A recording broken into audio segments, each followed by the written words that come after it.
Hey, this is Cameron, and welcome to the chair log. Whoa! I just freshened up. I took a shower. I woke up pretty hungover this morning. I had kind of a bender last night, and there's nothing quite like that Monday morning where you're like, oh god, I knew Monday was coming, and I just didn't care, I guess? What was wrong with me? Yeah, so I'm pretty behind on everything right now. Just had another lesson with Brandon. Yeah, this was a humbling one. So humbling that I moved on to weekly lessons with him. We're not doing bi-weekly anymore. There's just a lot. There's just a lot to learn. I feel it's really well preparing me for going into grad school, which, whoa, by the way, some stuff has been moving with that. I don't know if I'll announce the school or anything like that. I already keep my blinds closed all the time because I don't want to get shot through my windows. I just got an email and there is an opportunity that if I get it, it'll make university pretty affordable. Yeah, and I like the sound of that. That sounds pretty good to me. So if we can get that worked out, yeah, I'll be getting a master's degree soon. Woo. And if that doesn't, I honestly wouldn't mind taking another year and just working with Brandon. We could go on for a long time. Like, I'm not going to get into it, but just the way he sees music is just so, first, musical, and also unlike how I've really approached music throughout my whole life as a guitarist. Those lessons are just working for me very well. Hopefully that'll come out in my playing. You're not going to hear any of my playing today. We're just going to answer some questions. I'm just going to kind of update you. Students, I'm a little bit rushed right now because I'm about to teach 3 or 4 lessons today, actually. So, I'm just cranking out this video just to update you. Email me if you want some guitar lessons. By the way, you might be hearing that and you're like, I did email you. I haven't heard anything. I know. I'm really sorry. Like I said, yesterday I was drunk all day. So, it's been a busy weekend of being a loser piece of shit.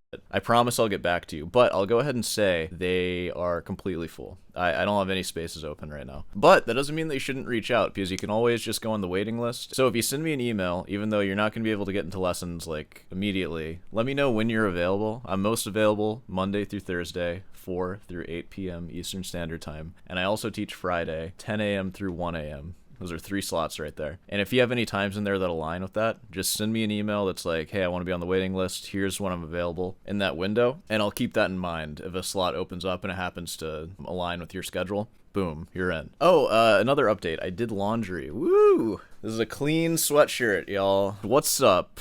Yeah. I feel like I've been cranking out a lot of videos recently. I've been trying to just keep up the momentum, but I've become a little fatigued, so I'm sorry that so I think the frequency might slow down a little bit this week, but it's fine. I've put out plenty this past week and a half or so. All right, let's answer some comment questions and then we will go about our day. Oh, this is a good one. Just the first one I saw. We'll do some speed rounds. I'm just going to talk to you a little bit. Malcolm, the guitarist, friend of the channel, how you doing? You said, how do you keep interested in Soares Mozart variation? Aren't you sick of it? That's a funny question. Let me try to formulate this. So the way I would think of music or art or any sort of story, there's the initial reaction to it, which is very interesting. Like when you hear a fugue for the first time or hear a guitar piece that you're going to really like for the first time, you get the reaction part of it and the surprise and all that. But it's after learning the music, you know everything that's going to happen, but now hearing everything happen in the order that you're used to, it invokes its own emotional response to it. I never get misty or well up to songs that I've never heard before. It's always, if I'm listening to Rachmaninoff Piano Concerto number 3, one of the cadenzas in the first movement, I forget which, there's 2 different cadenzas that get played, but one of them in particular, it's like that meme where it's when the riff comes back slower and nastier, and it's that kind of face. That's what happens in the cadenza, and it's oh man, especially if you're in the right setting too. I'll be walking outside and it's sunset and that cadenza will hit and I'll just be okay, god, ooh. But I think if it was my first time listening to it, that wouldn't happen. It's like an old friend. The familiarity, that's part of the emotional response. That's a part of your connection to the music. So when I play the Soares Mozart variations or the fugue or something, I know it pretty well, which there's also a whole lot more to learn about it, because even still, I'm, in a lot of ways, just sort of playing it. I haven't fully, comprehended, especially the fugue, the music, not even close. And I think probably most people who play it actually don't. So there's a whole lot to look into with that. No, I don't get tired of it. It's kind of like how I don't get tired of scales either. They're just old friends. And the more you talk with old friends, you don't get tired of them. You grow closer with them. It's a balance too. You don't want to be trapped in a cabin with your very best friend for years and years. You would probably go insane, right? You need a healthy amount of interacting with new people versus also building relationships with the people that you've known. It's a mix if you want to be fully fulfilled and happy. But sometimes we go through periods where we just talk to our friends and we kind of Don't really think about meeting new people. Sometimes we go out every weekend and get trashed. That's not what happened. I was home doing that too. I went out to the gas station. I'm like this kind of guy. I buy singles from the gas station. You guys have seen me drink them like the Voodoo Ranger. My move is I'll buy one Voodoo Ranger and then I'll just walk back and I'll visit like 3 or 4 times. It just gets you out of the house. It's nice to like, at least if I'm gonna get drunk and be a loser, I at least have to go on a little walk. So there we go. This one is from Glenn David 8725. How's it going, friend of the channel? You said great stuff. How long would it take to learn to play Cavatina from zero? Roll the clip. A rock and roll guitarist can be turned out in 12 hours flat. The classical player must devote at least 12 solid years to patient study. You pays your money and you takes your pick. It'll take that long. I got this one from Goldie Motors. Great, a beginner guitarist nobody has heard of explaining why professional people who don't care about your opinion suck. Feeling better now? Is that what I was doing?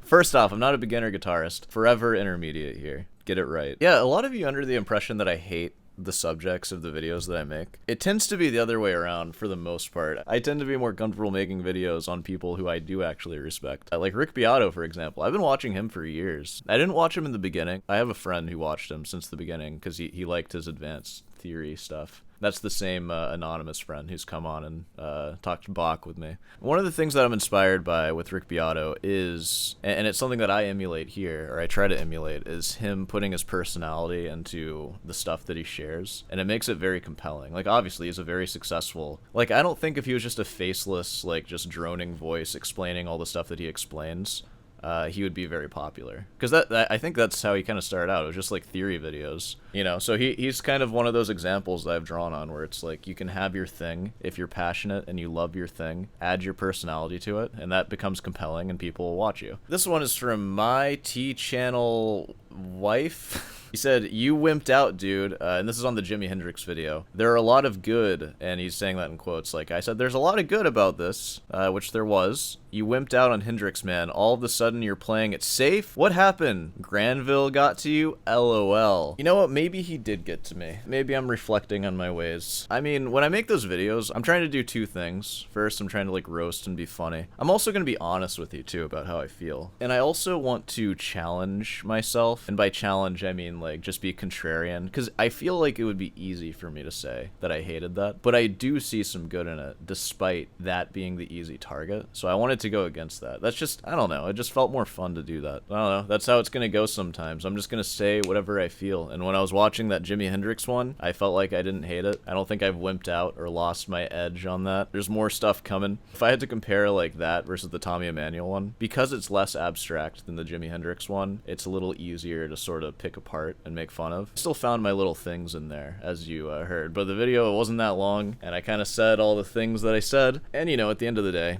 I liked it. I thought it was cool. Believe it or not, guys, I actually respect Jimi Hendrix, kinda. I know. My goal isn't to just hate everything, though. I don't even hate Stephen Ridley, or the guitar guy, the guitar course guy who has the 3-note per string scale patterns. I kind of want to see if he's available to do like a lesson or something. I'd love for him to teach me that method. That'd be pretty dope. All right, we can go ahead and wrap this one up here. So this is just a little, just answering some questions and just having fun between the reaction videos and the practice logs. So hope you enjoyed that. Of course, if you made it this far, be sure to subscribe and leave a like. Guitar lessons, they're full. I'm just saying it. Go ahead and send me an email and I'll send you a short little email back, and feel free to like list the times that you're available, and I have a waiting list and I write that next to your name. So if like a time opens up and you're the one with that specific time available, it's like, all right, I'll just give it to you then. Weekly or bi-weekly, but remember, I will prioritize weekly. It's just more consistent. It's less scheduling. It's a little easier for me. Head on down over to Ruden's Delight for some merch, and I think we can wrap this one up here. So I'll see you in the next one.